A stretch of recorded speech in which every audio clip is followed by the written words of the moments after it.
Okay, folks, we contrasted cultures in terms of communication patterns in last week's class. The gist of it is communication in high context cultures depends heavily on the context or nonverbal aspects of communication. Much information to be exchanged is implicit, as it is among a close knit family. On the other hand, low context culture depends more on explicit, verbally expressed communication. A highly literate, well read culture like academia is considered a low context culture, as it relies heavily on information communicated explicitly by words. We've seen that these differences in communication styles can lead to major misunderstandings. Today, we'll talk about the practical application of this contrast in conducting research. At first, let's look at some demographic statistics. The US population more than tripled during the 20th century. It's now estimated to be about 288 million, and most of the increase is credited to minority sectors. Census figures of the year 2000 show that 31% of the population is comprised of minority residents. Minority The official residents and census official numbers census. indicate the presence of more than 36 million blacks, about 13% of the population, 41.3 million Hispanics, about 14%, 11.9 million Asians, about 4%, and 4 million American Indians, about 1.5%. Whites still make up more than 69% of the total U.S. population, but that percentage is declining. As you can see, the figure was 75% in 1990. The Hispanic and the Asian populations in particular have been increasing very rapidly. This fact substantiates our claim that possessing cross cultural communication skills is becoming more and more critical in all sorts of research. When we take up any kind of study involving human subjects, first of all, we have to be prepared to know the people in the study groups in terms of their cultural and socioeconomic background. Your research should identify the cultural groups of your subjects, because even among immigrant groups from the same country, there are significant cultural variations resulting from differences in education, degree of assimilation, and social economic status. Second, we have to be aware of the sensitive nature of this type of research and try to avoid even the appearance of stereotyping and try to reach out to all people individually. Well, a successful cross cultural communication begins with knowledge, as they say. This high and low context comparison gives us a handle on communicating across cultural boundaries. Note that hidden cultures of poverty and illiteracy also exist within communities, and this issue must be addressed when conducting interviews and meetings. Literacy is the big problem. Results of the government's National Adult Literacy Survey show that 46 to 51% of adults in this country performed at the borderline level of functional literacy. This amounts to a whopping 90 million people. So, written communications may not be the best approach when dealing with a community with a high rate of illiteracy. This presents a problem for communicating detailed, highly technical information.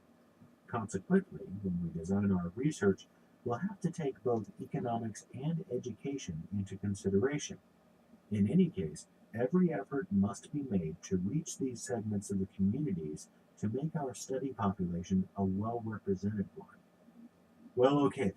Let's go over our communication watch list here. You're supposed to read the whole list and summarize it. This should make us more aware of and responsive to situations arising from communication glitches and impasses. Item number one is nonverbal communication.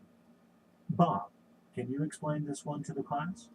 Uh, Nonverbal communication is carried out through intangibles. Your body language, status, relationships, use of silence and tone, and stuff like that.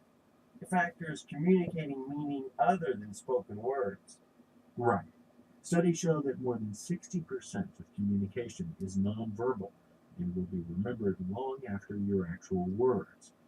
Many cultures determine the seriousness of your message not by your words, but by your actions and emotions during your delivery.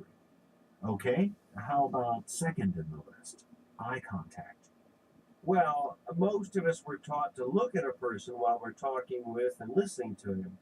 But in some cultures, looking down is considered a sign of respect, and direct eye contact is regarded as confrontational. Americans tend to think you are untrustworthy if you don't look them in the eye, though. Okay, there's a poser. Item 3, smiling. How can it be a problem? Can I take that one? Sure, go ahead. Well, what we have here is sort of a false positive problem, so to speak. I mean, when you don't see any smiling faces among your subjects, it may not necessarily mean you failed to communicate with them. Acceptance of you or empathy toward you may be hidden behind that straight face.